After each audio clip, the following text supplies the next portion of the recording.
Hello and welcome to the SK study forum. मेरा नाम है सचिन कुमार। दोस्तों, आज एक न्यू चैप्टर शुरू करेंगे हम, जिसका नाम है बाइनोमियल डिस्ट्रीब्यूशंस।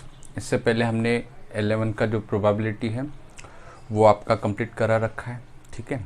उसके बाद 12 का आपका प्रोबेबिलिटी जो डिस्ट्रीब्यूशन है वो भी हमने कंप्लीट करा रखा है। उसके डिस्क्रिप्शन बॉक्स में मैंने लिंक प्रोवाइड करा रखी है, आप वहाँ पे जाके उस चैप्टर को देख सकते हो। अब ये जो चैप्टर है बाइनोमियल डिस्ट्रीब्यूशन, ये बहुत इजी चैप्टर है, और अगर आपने पहले प्रोबेबिलिटी नहीं देखी है तो सबसे पहले आप वो वाली वीडियोस देखिए, उसके लेक्चर्स अटेंड कीजिए, ताकि आपको जो बाइनोमियल डिस्ट्रीब्यूशंस है ये बहुत बढ़िया तरीके से आपको समझ में आ सके, ठीक है। तो चलिए शुरू करते हैं आज की क्लास। तो बाइनोमियल डिस्ट्रीब्यूशंस में देखिए होता क्या है। अब जब क्वेश्चंस आएगा हमारे एग्ज़ाम में, चाहे वो प्रोबेबिलिटी का हो या फिर 12 के प्रोबेबिलिटी डिस्ट्रीब्यूशंस का हो या फिर बाइनोमियल का हो, हमें एग्ज़ाम में तो पता नहीं चलेगा कि ये क्वेश्चंस किस चैप्टर का है। तो हर क्वेश्चंस में, मतलब इस चैप्टर के हर क्वेश्चंस में आपको यही पूछेगा कि फाइंड द प्रोबेबिलिटी। इस टाइप के क्वेश्चंस हो जाएंगे। तो कैसे पता चलेगा कि सर ये बाइनोमियल डिस्ट्रीब्यूशन का है, ये प्रोबेबिलिटी डिस्ट्रीब्यूशन का है, या फिर ये सिंपल प्रोबेबिलिटी का है, ठीक है। तो आइए थोड़ा उस पर भी हम एक नज़र डाल लेते हैं। तो देखिए, जब हमने प्रोबेबिलिटी 11 का पढ़ा था तो बहुत सिंपल टाइप के क्वेश्चंस आए थे, है ना। एक बैग है, उसमें कुछ बॉल है, रेड, वाइट या ब्लू, उसमें कि हमें 2 बॉल 3 बॉल निकालना है, तो हमने एनसीआर वाला फॉर्मूला लगाया था, एनसीआर डिवाइडेड बाय एनसीआर वाला। ऐसे ही कुछ प्लेइंग कार्ड थे, उसमें भी हमने ऐसे ही कुछ फॉर्मूले लगाए थे कि 52 कार्ड्स है, 2 कार्ड निकालना है, find the probability and so on. ऐसे ही क्वेश्चन सॉल्व किए थे, बिल्कुल। फिर उसके बाद हमने कुछ सिंपल क्वेश्चन भी सॉल्व किए थे, उसके डाई थ्रो करना है तो प्रोबेबिलिटी निकाल लीजिए, ठीक है। या फिर उसमें कुछ वर्ड भी थे, रिपीटेड वर्ड हम डिवाइड करते थे, याद होगा आपको, इस टाइप के क्वेश्चंस थे। फिर जाके हम प्रोबेबिलिटी डिस्ट्रीब्यूशंस में आए। तो प्रोबेबिलिटी डिस्ट्रीब्यूशंस में जो थे क्वेश्चंस वो बहुत सिंपल थे। उसमें एक रैंडम वेरिएबल होता है, फिर रैंडम वेरिएबल की रेंज होती है, उसकी कुछ वैल्यूज़ होती है। 2 टाइप के रैंडम वेरिएबल हमने देखे थे, डिस्क्रीट रैंडम वेरिएबल और कंटिन्यूस। फिर उसका मीन, वेरिएंस और स्टैंडर्ड डिविएशन भी हमने देखा था, बहुत डिटेल में देखा था, ठीक है। अब जब बाइनोमियल डिस्ट्रीब्यूशंस की बात आती है तो इसके क्वेश्चंस देखते से ही पहचान में आ जाते हैं कि this questions is belongs to binomial distribution. How? इसमें जो n की वैल्यू होगी, मतलब n की वैल्यू मतलब नंबर ऑफ ट्रायल, ये बहुत ज़्यादा हो गए, ठीक है। जैसे मैं आपको बोलूँ कि भाई एक कॉइन मुझे 10 बार टॉस करना है, तो आप बोलेंगे सर इसका तो सैंपल स्पेस ही नहीं निकाल सकते हैं, 10 बार मतलब बहुत बड़ी चीज़ होगी। तो ऐसे जो क्वेश्चंस बनेंगे जिसमें नंबर ऑफ ट्रायल जो है, एक्सपेरिमेंट बार बार करना पड़ रहा है, वो सभी क्वेश्चन जो है वो बाइनोमियल डिस्ट्रीब्यूशंस के अंदर आ जाते हैं। जैसे मैं बोलूँगा आपको कि मेरे पास एक बैग है, उसमें रेड, वाइट और ब्लू कलर के बॉल है, और जाके मुझे 2 बॉल उसमें से चूज़ करना है, और मैंने ये जो एक्सपेरिमेंट है 2 बॉल निकालने का, ये मैंने 10 बार किया है। तो वही रिपीटेड मोड, 2 बॉल निकाला मैंने, देखा, फिर जाके 2 बॉल रख दिया, रिप्लेसमेंट कर दिया, फिर जाके 2 बॉल निकाला मैंने। तो ये जो प्रोसेस है बार बार एक्सपेरिमेंट करने की, इसमें नंबर ऑफ टाइम एक्सपेरिमेंट करना पड़ रहा है। तो इस टाइप के जो क्वेश्चंस हो गए वो हो गए बाइनोमियल डिस्ट्रीब्यूशंस के। तो बहुत सिंपल होता है कि क्वेश्चंस कैसे पहचाने कि ये बाइनोमियल का है या फिर प्रोबेबिलिटी डिस्ट्रीब्यूशंस का है, ठीक है। तो बाइनोमियल डिस्ट्रीब्यूशंस के अंदर ये जो क्वेश्चंस हो गए जिसमें हमें नंबर ऑफ टाइम्स हमें एक्सपेरिमेंट करना पड़ता है, इस टाइप के क्वेश्चंस हम बाइनोमियल डिस्ट्रीब्यूशन से सॉल्व करेंगे। और उस क्वेश्चंस को सॉल्व करने के लिए एक हमारे पास फॉर्मूला होता है। कौन सा फॉर्मूला होता है? तो आइए देखते हैं कि सपोज पहले फॉर्मूला लिख देता हूँ, फिर उसका एक्सप्लेनेशन करता हूँ कि कौन सी चीज़ क्या होगी। जैसे probability of random variable x equals to r equals to NCR multiplied by p to the power r into q to the power n minus r, ठीक है। This is the formula to calculate the probability of random variable x equals to r। अब हम देखते हैं कि भाई यहाँ पे r, n, p और q होता क्या है, ठीक है। जैसे आर एन जो होगा, n is number of trial, ये नो नहीं है, this is number of trial, number of trial. उसके बाद ये P क्या होता है, तो P is probability of getting success, उस पर मैं बाद में आता हूँ, सक्सेस वगैरह क्या होता है, probability of getting success in one trial, ठीक है। फिर Q क्या होता है, तो Q is probability of getting failure in one trial, ठीक है। तो प्रोबेबिलिटी ऑफ गेटिंग फेल्यूर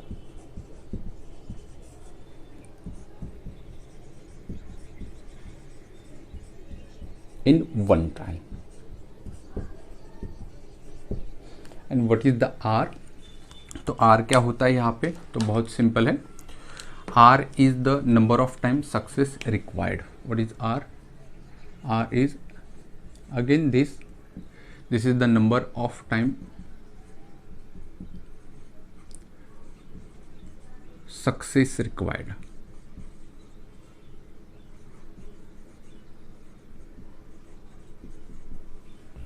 ठीक है। अब थोड़ा फॉर्मूले पे आ जाते हैं कि कौन सी चीज़ क्या होता है। तो probability of x equals to r equals to n c r, probability p to the power r into q to the power n minus r. जैसे मैंने लिखा कि n is the number of trial होते हैं, p is the probability of getting success in one trial, q is the probability of getting failure in one trial, and here is the r, and r is the number of time success we required, ठीक है। अब इसको relate कैसे करना है, ठीक है, एक बहुत ही बढ़िया एग्जाम्पल मैं बताऊंगा और उसको आप रिलेट कर सकोगे, ठीक है।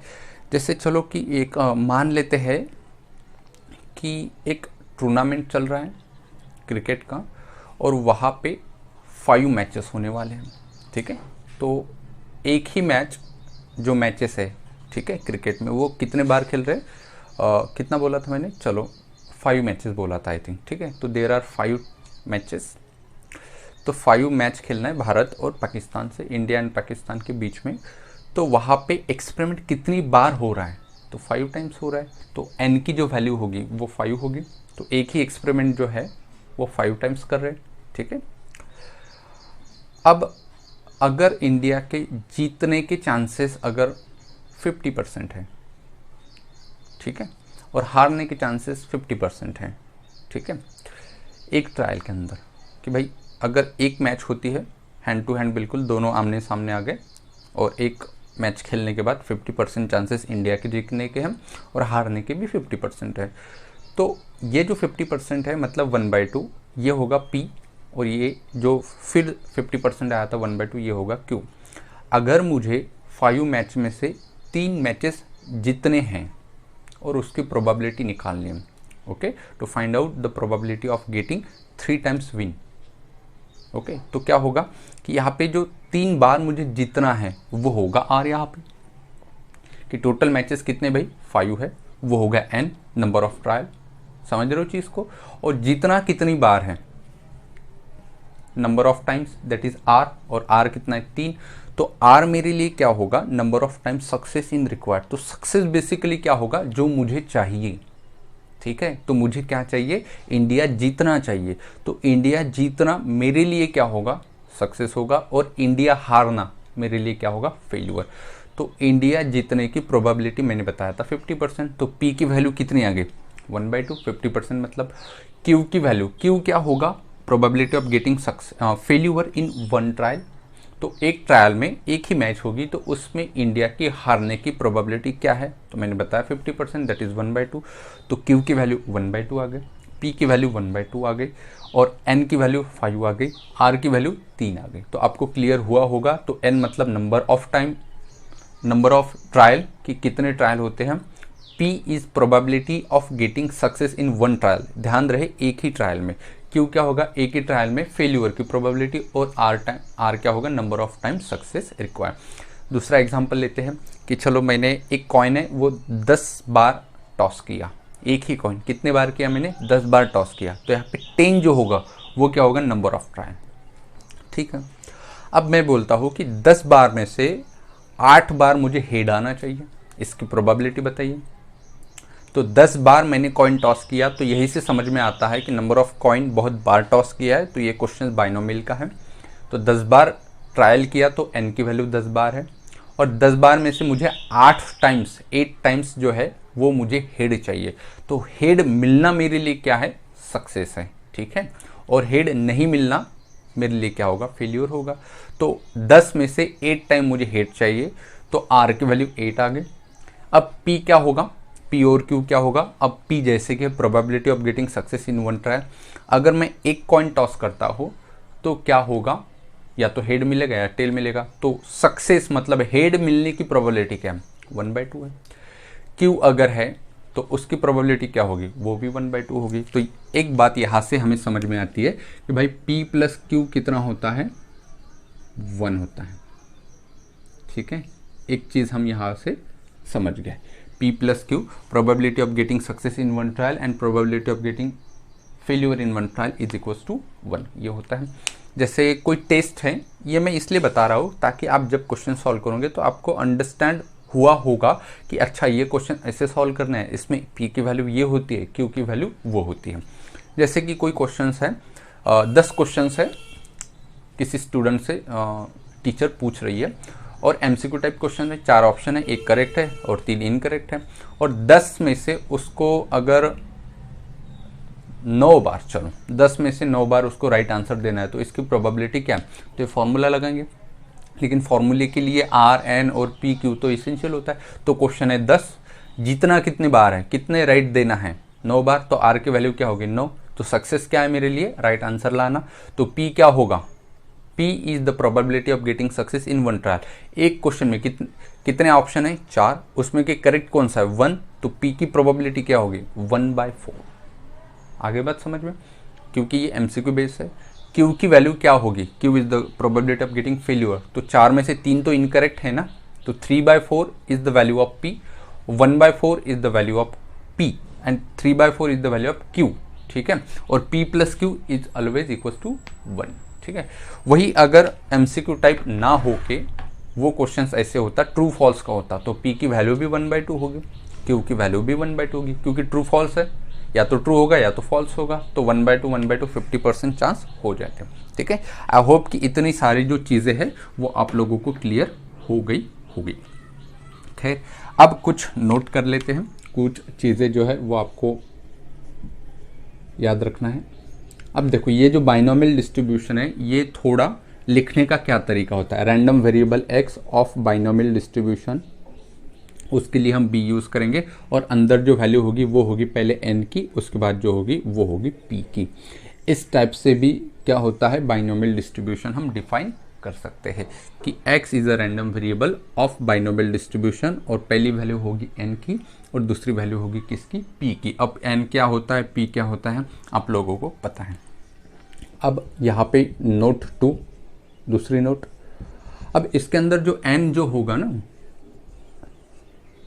ठीक है, या फिर चलो n छोड़ दो, जो x होगा ना, x जो रैंडम वेरिएबल होगा वो डिस्क्रीट रैंडम वेरिएबल होता है, किसके अंदर, बाइनोमियल डिस्ट्रीब्यूशंस के अंदर। तो ये चीज़ आपको याद रखनी है कि डिस्क्रीट रैंडम वेरिएबल जब होता है तो उसकी तो स्पेसिफिक वैल्यू होती है। ठीक है, ऐसे नहीं कि कंटिन्यूस होता है, मैंने बताया था प्रोबेबिलिटी डिस्ट्रीब्यूशन में। तो यहाँ पे जो x होगा, x is discrete random variable. ठीक है, डिस्क्रीट रैंडम वेरिएबल, और इसकी जो वैल्यू होती है एंड इट्स रेंज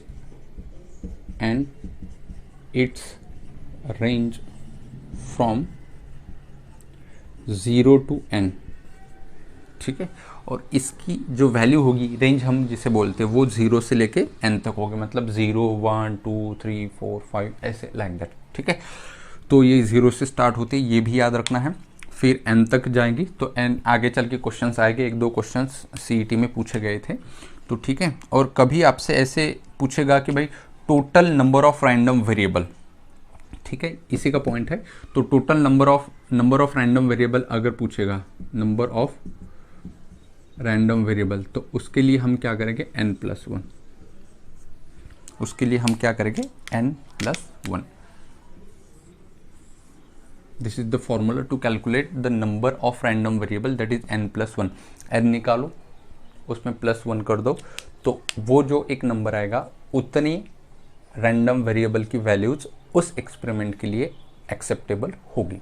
ठीक है, तो आई होप कि ये आपको समझ में आया होगा। क्या क्या याद रखना है आपको, ये वाला फॉर्मूला याद रखना है, फिर उसके बाद किसका क्या मीनिंग होता है ये याद रखना है, फिर p + q = 1 होता है, ये हमेशा याद रखना है। अगर p की वैल्यू पता चल गई तो q की वैल्यू हम आराम से निकाल सकते हैं। फिर कभी ऐसे भी आएगा तो आपको पता होना चाहिए कि पहली वैल्यू n की होती है, दूसरी वैल्यू किसकी होती है, p की होती है।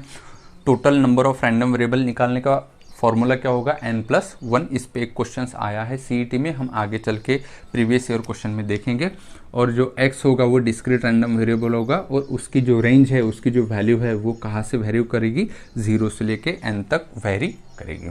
मुझे उम्मीद है कि आप लोगों को समझ में आया होगा। अब बढ़ते हैं अब नेक्स्ट कंसेप्ट की तरफ। अब दोस्तों आइए देखते हैं कि p, q और r की वैल्यू कैसे हम निकाल सकते हैं। कुछ क्वेश्चंस है, 3 क्वेश्चंस, उसको हमें सिर्फ देखना है, पहचानना है कि क्वेश्चन ये बाइनोमियल का है। फिर उसके बाद p, q और r की वैल्यू कैसे निकालेंगे। जैसे फर्स्ट क्वेश्चन है टॉसिंग अ कॉइन 10 टाइम। तो देखो यहाँ पे जो 10 टाइम्स है, ओके, ये क्या डिनोट करता है कि ये बाइनोमियल का है। And getting head is a success. तो हेड मिलना मेरे लिए क्या है, सक्सेस है। तो सबसे पहले एक ट्रायल के अंदर कितने हेड मिलते हैं, तो इसकी अगर बात करूँ तो n की वैल्यू कितनी होगी भाई, 10। हेड मिलना मेरे लिए सक्सेस है, तो p की वैल्यू क्या होगी। तो ये मत देखो कि कॉइन कितनी बार मैंने टॉस किया, एक ट्रायल में कितने हेड होते हैं, एक ही बार मैंने टॉस किया तो 1 ही होते हैं। तो p की वैल्यू कितनी होगी, 1/2। q की वैल्यू कितनी होगी, 1/2। ठीक है, p और q अगर जब हम निकालेंगे तो सिर्फ 1 ट्रायल याद रखो, वो कितनी बार टॉस किया ये ध्यान में नहीं रखना है। बहुत स्टूडेंट यहाँ पे कंफ्यूज होते हैं, उसको 10 से मल्टीप्लाई कर देते हैं, तो ये नहीं करना है। p होता क्या है, probability of getting success in 1 trial. ठीक है, और यहाँ पे प्रोबेबिलिटी ऑफ गेटिंग 3 हेड, तो 3 हेड मिलने की प्रोबेबिलिटी क्या है, मतलब 10 बार मैंने कॉइन टॉस किया तो 10 में से 3 बार मुझे हेड मिलना है, तो मुझे सक्सेस कितनी बार रिक्वायर्ड चाहिए, 3 टाइम। तो ये जो 3 वैल्यू है ये किसकी होगी, r की वैल्यू होगी। तो अगर ये पता चला तो हम क्वेश्चंस को बहुत जल्दी डील कर सकते हैं। तो इस प्रकार से हमें n, p, q और r की वैल्यू पता होना चाहिए। चलो अब सेकंड क्वेश्चंस की तरफ बढ़ते। For giving answer of true और फॉल्स टाइप क्वेश्चन, ये तो बहुत सिंपल है, कोई क्वेश्चन है, कितने क्वेश्चन हो गए, वो होगी n की वैल्यू, उसमें से कितने राइट चाहिए, ये होगी किसकी वैल्यू, p की वैल्यू, और वो होगी r की वैल्यू, और p की वैल्यू क्या होगी, तो p की वैल्यू होगी भाई 1/2 और q की वैल्यू होगी 1/2। क्यों, क्योंकि ये ट्रू फॉल्स क्वेश्चन है, ट्रू फॉल्स है तो या तो वो राइट होगा या तो वो रॉन्ग होगा। एक क्वेश्चन का ट्रू होने की क्या प्रोबेबिलिटी है, 1/2, फॉल्स होने की क्या प्रोबेबिलिटी, 1/2, कोई बात नहीं। अब थर्ड क्वेश्चन की तरफ बढ़ते हैं। For giving answer of MCQ of 4 option. अब ये क्वेश्चन चेंज हो गया, ये ट्रू फॉल्स का था, अब इसमें 4 ऑप्शन है, एक करेक्ट है, 3 इनकरेक्ट है, और उसमें से getting correct answer is success, मतलब करेक्ट आंसर मिलना मेरे लिए सक्सेस है। तो p की वैल्यू क्या होगी, तो p की वैल्यू होगी भाई, एक ही करेक्ट है 4 में से। ठीक है, q की वैल्यू क्या होगी, वो होगी 3/4। कैसे निकाला, तो बहुत सिंपल है, दोनों की एडिशन 1/1 होती है, तो 1 में से 1/4 माइनस किया तो क्या मिला, 3/4। तो दोनों की एडिशन कितनी होती है, 1। आप करके देखोगे, यहाँ पे भी 1 आएगा, यहाँ पे भी 1 आएगा, और यहाँ पे भी क्या है, 1 आएगा। पहला क्वेश्चन है दोस्तों यहाँ पे। अब देखिए इसमें जो क्वेश्चंस होंगे ना, वो 1-2 टाइप्स के क्वेश्चंस आते हैं, ज़्यादा नहीं, या तो फिर ऐसे एग्जैक्टली वाले वर्ड आएंगे, या फिर एटलीस्ट, एटमोस्ट, या फिर और एंड वाले क्वेश्चंस आ जाएंगे, और फिर मीन वेरिएंस वाले क्वेश्चंस है। बस 2 ही टाइप के क्वेश्चन है। तो इस टाइप का सबसे पहले हम एग्जैक्टली जिस क्वेश्चन में आता है वो टाइप के क्वेश्चन देखते हैं, फिर इसके बाद हम एटलीस्ट, एटमोस्ट वाले देखेंगे। ठीक है, तो क्वेश्चन पढ़ते हैं। In simultaneous toss of 4 coin the probability of getting exactly 3 head is. अब जैसे ही ये क्वेश्चन आपके सामने एग्जाम में आएगा तो आपको कहीं पे भी ये लिखा हुआ नहीं आएगा कि भाई ये 11 का है, 12 का है, बाइनोमियल का है, या फिर प्रोबेबिलिटी का है। तो आपको खुद जज करना है कि भाई इस टाइप के क्वेश्चंस बाइनोमियल के होते हैं। कैसे समझ में आएगा, एक तो ये नंबर ऑफ ट्रायल बहुत ज़्यादा हो जाते हैं इसके, ठीक है, तो वही से हमने पहचान लिया कि नंबर ऑफ कॉइन कितने बार है, 4 टाइम्स है। तो ये बहुत ग्रेटर नंबर है और उसमें कि एग्जैक्टली 3 हेड मुझे चाहिए। तो मेरे लिए हेड मिलना क्या है, तो गेटिंग एग्जैक्टली 3 हेड मिलना मेरे लिए क्या होगा, सक्सेस होगा। और हेड नहीं मिलना मेरे लिए क्या होगा, फेलियर होगा। तो मैंने एक कॉइन कितनी बार टॉस किया है, 4 बार। तो एन की वैल्यू जो है वो कितनी आएगी, देखिए कैसे सॉल्व करते हैं। पहले तो सब वैल्यू निकाल लो, एन पी आर है ना, जो कुछ भी होता है। तो एन की वैल्यू कितनी है भाई, 4। 4 में से मुझे सक्सेस कितनी बार चाहिए, 3 टाइम्स चाहिए। ओके, सक्सेस हमेशा 4 होगा या फिर 4 से छोटा ही होगा, बड़ा नहीं होगा। ऐसा नहीं कि 10 मैच खेलने हैं और मुझे 12 जीतने हैं, पॉसिबल ही नहीं है वो। 10 खेलना है तो 10 जीत सकोगे ज़्यादा से ज़्यादा, या फिर कितना 9, 10, 8 ऐसे करके 0 तक, वो ज़्यादा नंबर नहीं हो सकता इससे। तो आर की वैल्यू कितनी है यहाँ पे, r is number of time success required, that is the 3। ठीक है, अब पी क्या होगा, अब मेन सवाल पे आ जाते हैं, पी क्या होगा और क्यू क्या होगा। क्या किया मैंने, कॉइन टॉस किया। अब कॉइन टॉस करने पे हेड मिलने की क्या प्रोबेबिलिटी 1 ट्रायल में, तो मैंने बताया आपको 1/2। क्यू क्या होगा, 1/2। ठीक है, अब क्योंकि यहाँ पे क्या है, एग्जैक्टली वर्ड है, तो प्रोबेबिलिटी का formula, probability random variable x equals to r equals to क्या फॉर्मूला है, NCR multiplied by P to the power R into Q to the power N-R। ठीक है, ये लर्न होना चाहिए। ये फॉर्मूला क्या इंडिकेट करता है, probability of random variable equals to R। R मतलब number of time success require. 3 बार चाहिए तो 3 रखो, 4 चाहिए तो 4 रखो, 6 चाहिए तो 6, जो कुछ भी नंबर होगा।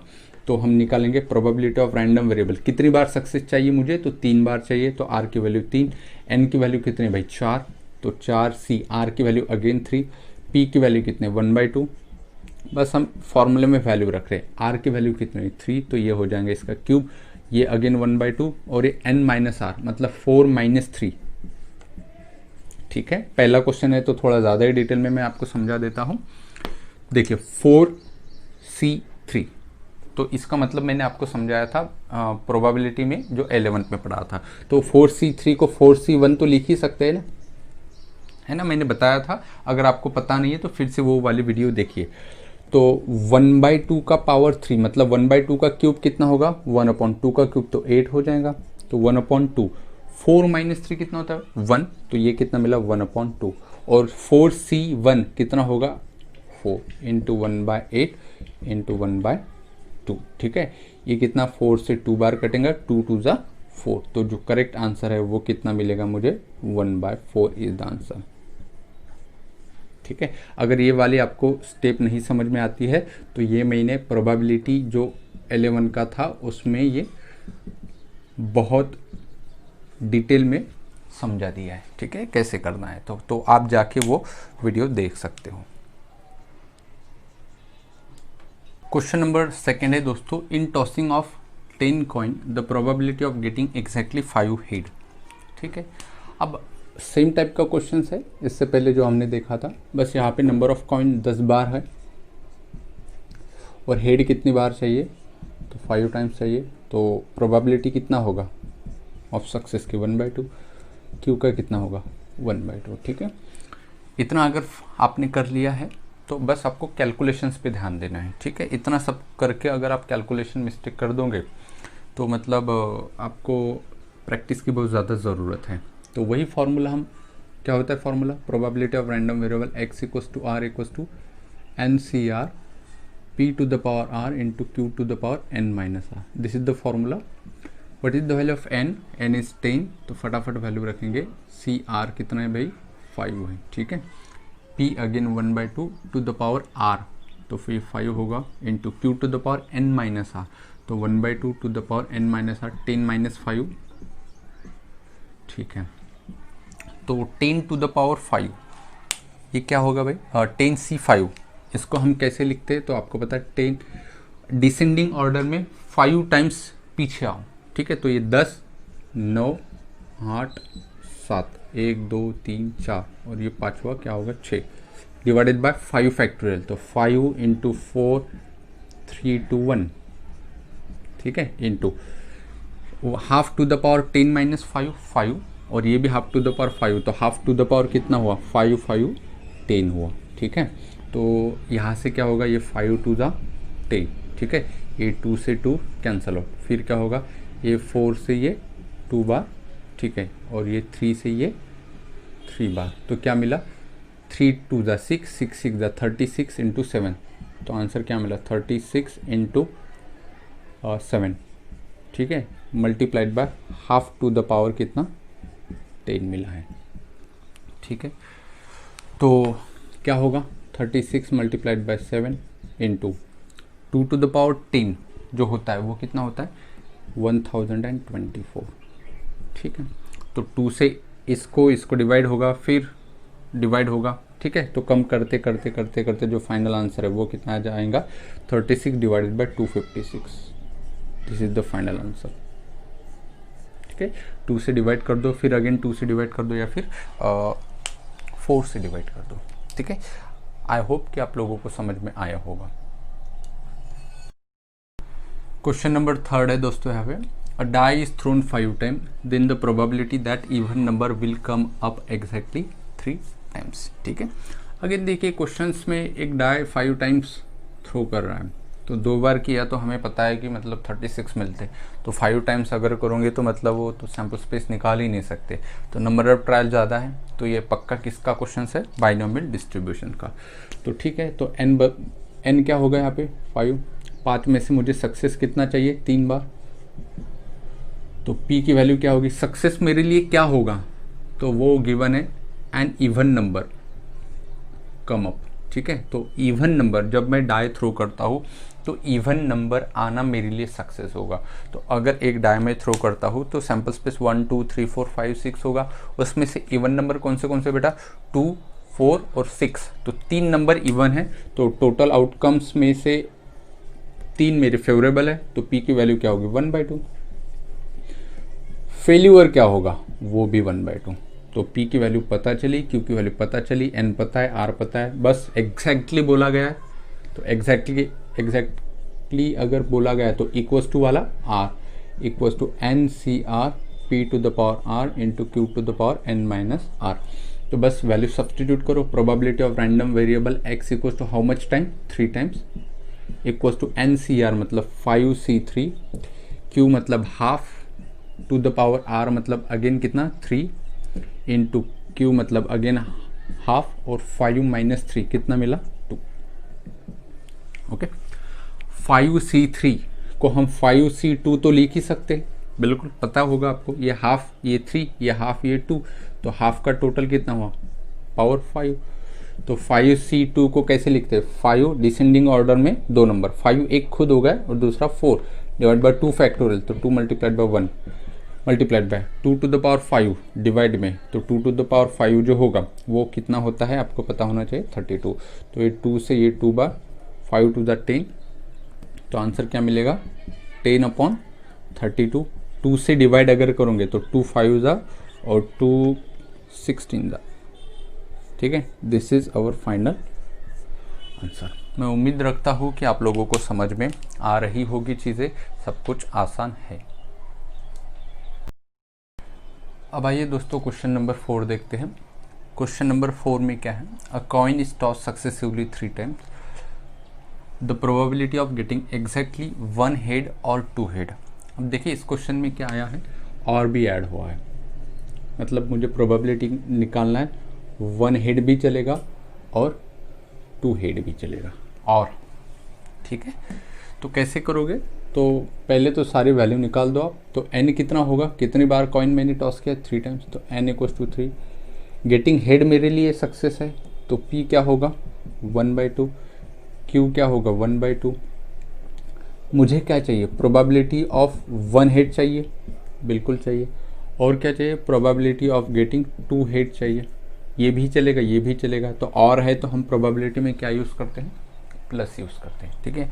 तो इसके लिए 1 के लिए हम ONCR P to the power R और into Q to the power N minus R वाला फॉर्मूला लगाएंगे, सेम फार्मूला इसके लिए भी लगाएंगे, ठीक है।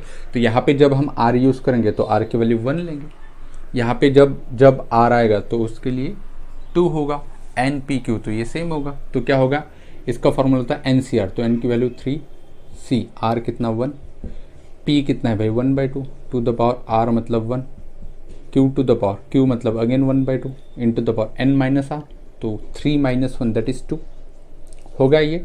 इसके लिए plus probability of getting random variable x equals to 2, तो अब r कितनी बार चाहिए, 2 बार, तो r की वैल्यू जहाँ पे आएंगे वहाँ पे 2 सब्सटीट्यूट करेंगे, तो NCR तो 3CR मतलब 2 into 1/2 to the power r होता है, तो r की वैल्यू 2 है, q मतलब again half to the power n minus R, 3 - 2 that is 1। बस दोनों को सॉल्व करो और आंसर निकाल लो। चलो क्या होगा भाई, 3C1, इसको क्या लिख सकते हैं हम, बस 3C1 मतलब 3 ही होगा मल्टीप्लाइड बाय, फिर क्या होता है 1/2 टू द पावर 1 और 1/2 टू द पावर 2, तो कितना हुआ हाफ टू द पावर 3, और हाफ का पावर 3 कितना होता है 1/8 प्लस 3C2, इसका मतलब भी क्या होगा 3C1, और 3C1 मतलब क्या होता है 3 इंटू हाफ का स्क्वायर और हाफ टू द पावर 3, तो कितना हुआ half to the power 2, half to the power 1, तो हाफ टू द पावर 3, तो 2 का पावर 3 कितना हुआ 8, तो 1/8। ठीक है, तो ये कि 3/8 प्लस 3/8, तो 3/8 प्लस ये भी 3/8, तो डिनोमीटर सेम है, 3 + 3 6, 6/8, एंड 6/8 इज नथिंग बट हम 2 से डिवाइड कर देंगे तो 3/4, and this is our final answer. ठीक है, बहुत सिंपल है, आपको याद रखना है कि अगर और आया तो वहाँ पे हमें क्या करना है, प्लस देखना है। अब हम देखते हैं कि एटमोस्ट एटलीस्ट वाले क्वेश्चन हमें कैसे डील करने होते हैं। देखते हैं अब दोस्तों सवाल नंबर 5, सवाल नंबर 6 है, 5 है, 8 coin are toss simultaneously, then the probability of getting at least 6 head. तो हमें अब हेड कितने चाहिए, एटलीस्ट 6, एग्जैक्टली वर्ड नहीं है यहाँ पे, ठीक है, एटलीस्ट कितने चाहिए 6। ठीक है, अब क्वेश्चंस पे आते हैं, कितने कॉइन टॉस किए बेटा 8, तो n की जो वैल्यू होगी वो कितनी होगी 8। ठीक है, मेरे लिए सक्सेस क्या है, क्या मिलना, हेड मिलना, तो probability of getting head in one trial 1/2, probability of getting failure in one trial 1/2, कोई बात नहीं। अब मुझे सक्सेस कितनी बार चाहिए, तो एटलीस्ट 6, मतलब 8 कॉइन टॉस किया, ठीक है, साइमल्टेनियसली, हो सकता है 8 ही कॉइन पे क्या हो, हेड हो, 7 पे हेड हो, 6 पे हेड हो, 5 पे हेड हो, 0 हेड हो, 1 हेड हो, 2 हेड हो, ऐसे वो मिलेगा हमें। ठीक है, उसकी वैल्यूज मिलेगी, तो मुझे एटलीस्ट 6 हेड चाहिए, तो मुझे 6 हेड चलेगा, 7 हेड वो भी चलेगा, 8 हेड वो भी चलेगा, 6 से कम चलेगा क्या, आंसर है नहीं। तो मेरे लिए क्या चाहिए, प्रोबेबिलिटी किसकी चाहिए मुझे, रैंडम वेरिएबल की। अब उस रैंडम वेरिएबल की वैल्यू कैसे होनी चाहिए, कम से कम 6 होनी चाहिए, और 6 से कैसी होनी चाहिए, ग्रेटर ही होनी चाहिए, 6 7 8 ऐसे। तो प्रोबेबिलिटी ऑफ, इसका मतलब क्या होगा, x 6 plus probability of equals to 7 plus probability of x equals to 8, तो 8 ही है, तो 8 ही बार होगा, 9 तो नहीं होगा ना, 9 कॉइन में हेड तो नहीं मिलेगा, तो 6 चलेगा, 7 चलेगा, 8 चलेगा, 6 से नीचे नहीं चलेगा, मतलब 5 4 3 2 1 0 वो नहीं चलेगा।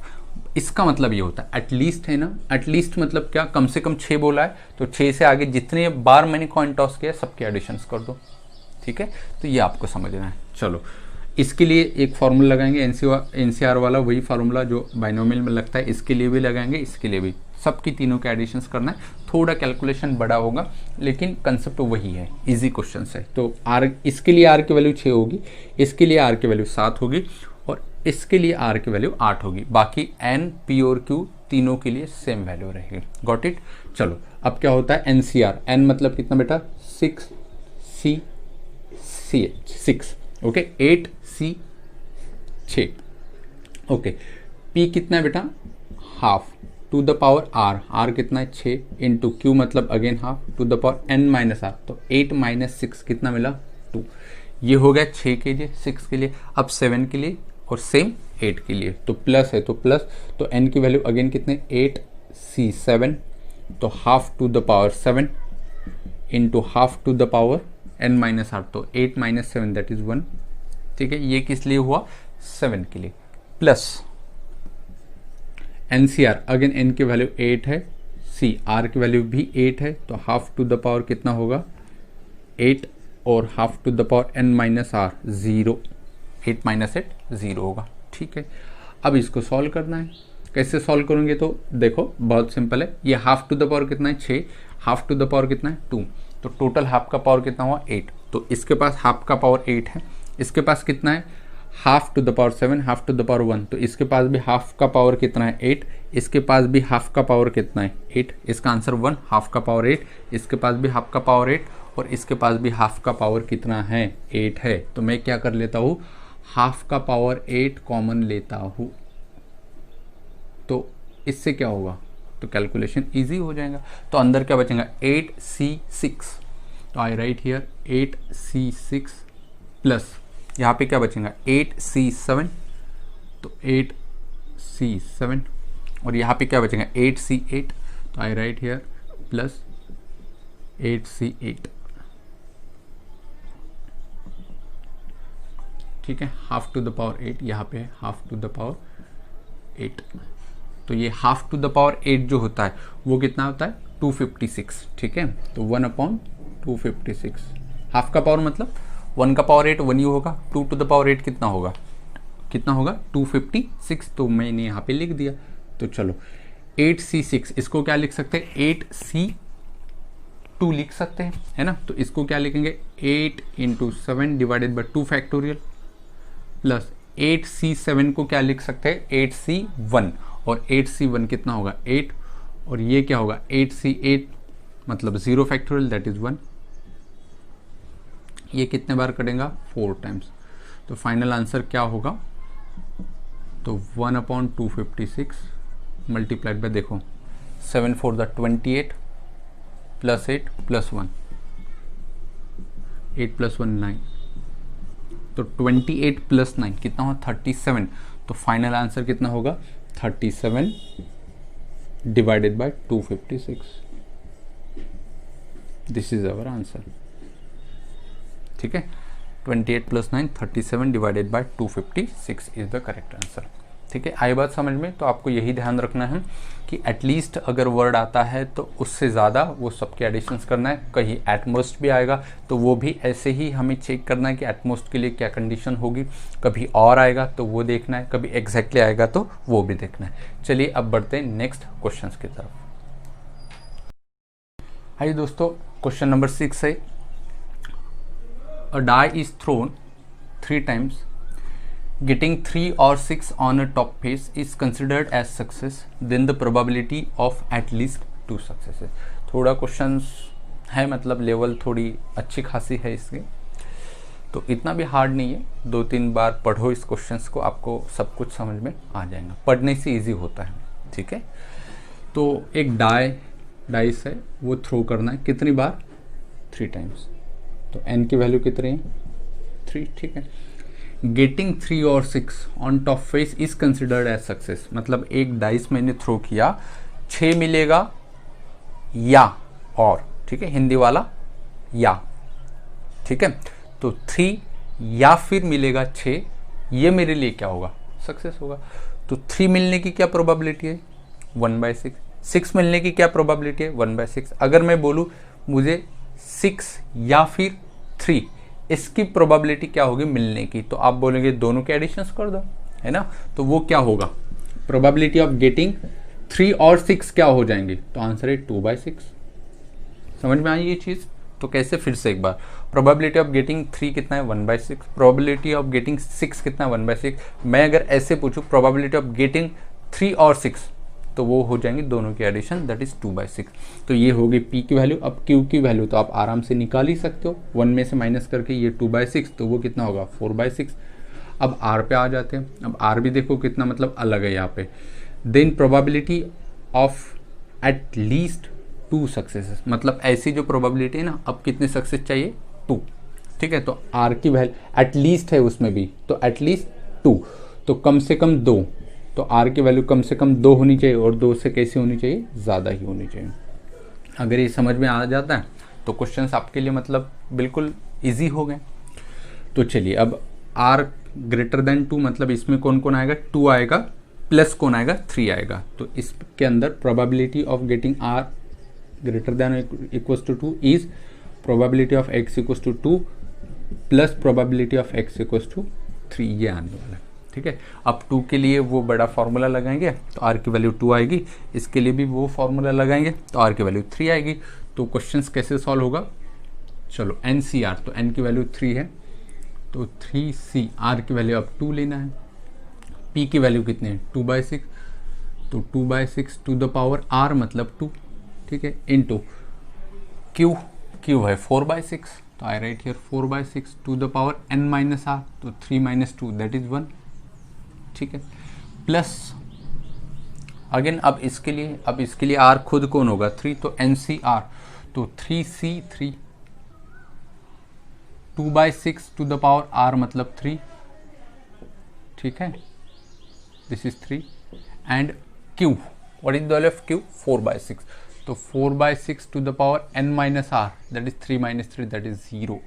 बस अब क्या करना है, इनको सॉल्व करना है और सॉल्व करके जो आंसर आएगा वो होगा हमारा फाइनल आंसर। ये क्या होगा भाई 3C2, चलो ये क्या हो जाएगा 2 to the power 6 to the power 2 और ये 4 to the power 6 to the power 1, चलो 2 टू द पावर 3 2/6 एक्चुअली होता क्या 1/3 और 1/3 का पावर कितना है स्क्वायर, तो ये क्या होगा 3 का स्क्वायर 9, 4/6 को क्या लिख सकते हैं 2 से डिवाइड करके, तो वो हो जाएगा 2/3, तो ये 2/3, ठीक है, कोई बात नहीं। Same 3C3 that is 1, 2/6 that is 1/3 और 1/3 का क्यूब जो है वो कितना आएगा 1/27 और एनीथिंग टू द पावर 0 1, तो फाइनल आंसर क्या आएगा 3C2 मतलब 3C1 मतलब उसको 3 ही लिखेंगे, multiplied by 1/9 multiplied by 2/3 plus 1/27, ठीक है। चलो ये कितना आ जाएगा 9, ये कैंसिल भी कर सकते हैं या फिर 27 नीचे है तो ये 9 3 27, 3 2 6 प्लस 1/27, ठीक है। तो डिनोमीटर सेम है 6 + 1 7, तो 7 आ गया divide by 27, this is the answer, final answer of that questions, ठीक है। आई बात समझ में, तो यहाँ पे ये टॉपिक कंप्लीट हो जाता है जिसमें एग्जैक्टली फिर एटलीस्ट एटमोस्ट वाले और फिर उसके बाद हमने देखे थे कुछ और वाले भी क्वेश्चन देखे थे, तो इस टाइप के क्वेश्चंस बाइनोमियल डिस्ट्रीब्यूशन से सॉल्व करना होता है। अब आइए देखते हैं कि इसका नेक्स्ट टॉपिक क्या है।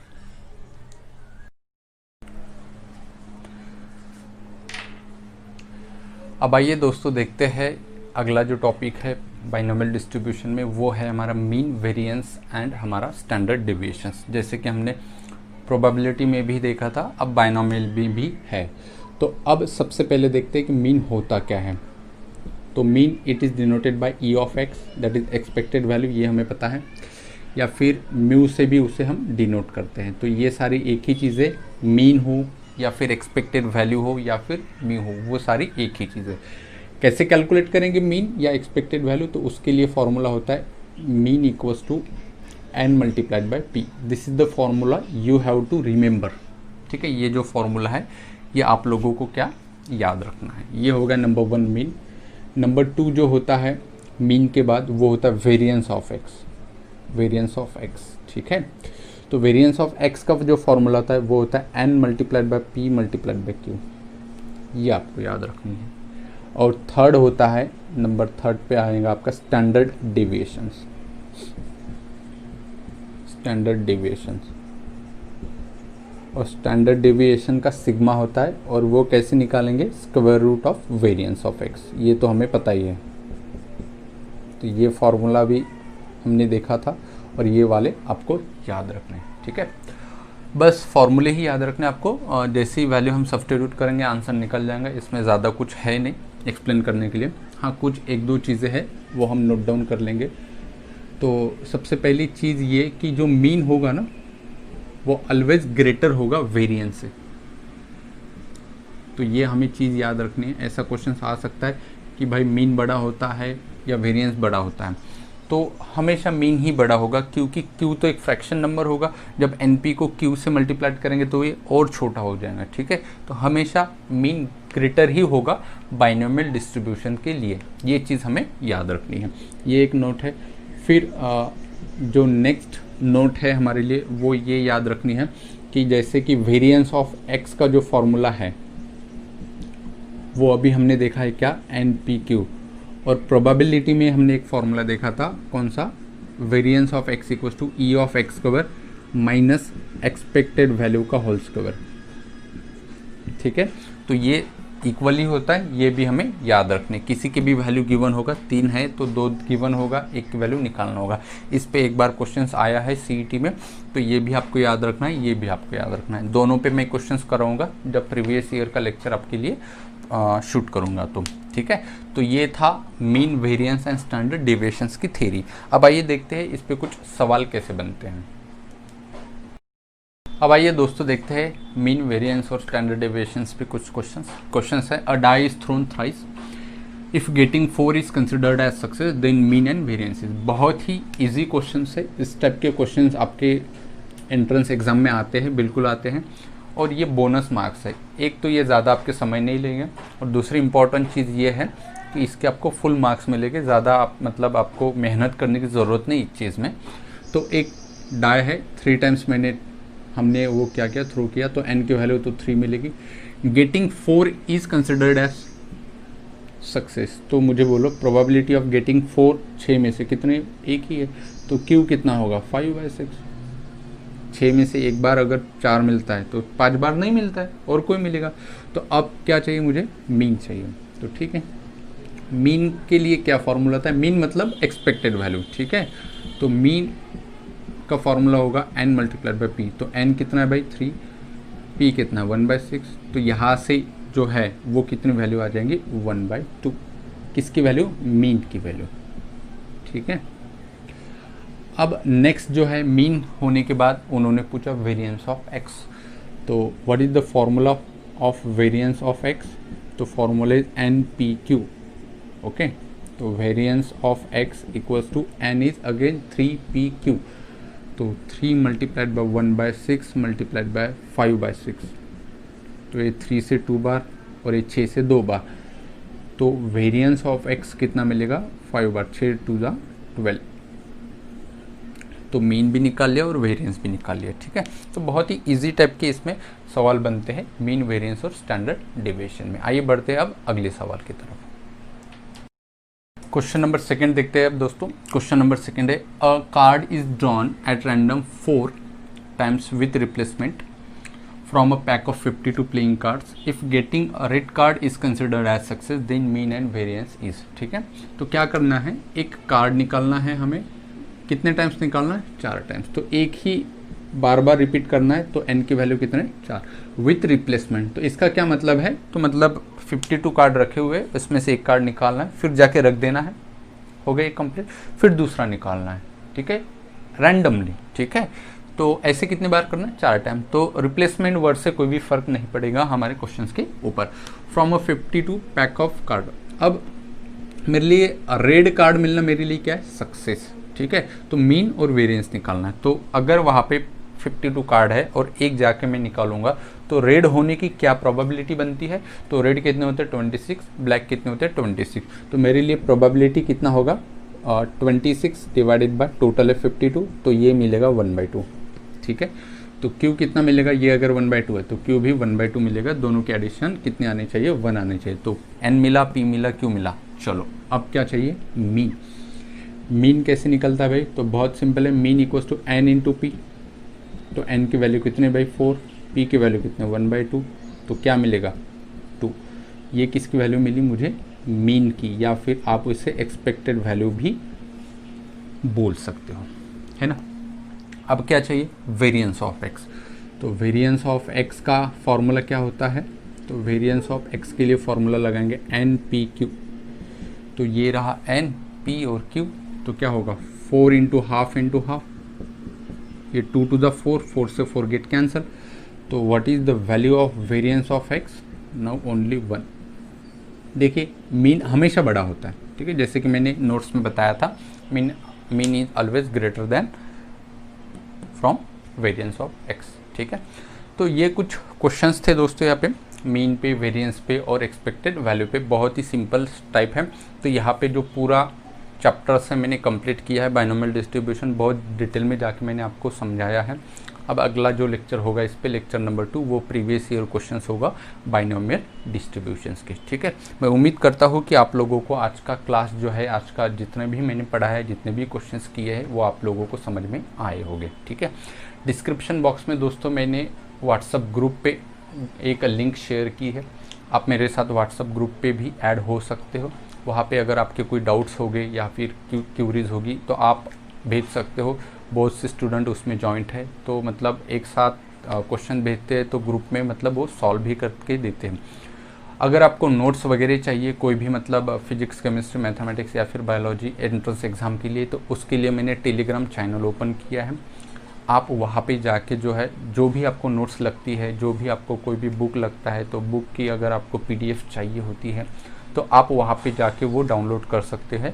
उसकी भी लिंक जो है मैंने डिस्क्रिप्शन बॉक्स में प्रोवाइड करा रखी है, तो आप वहाँ पे भी जाके डाउनलोड कर सकते हो। चलिए फिर मिलते हैं नेक्स्ट लेक्चर में।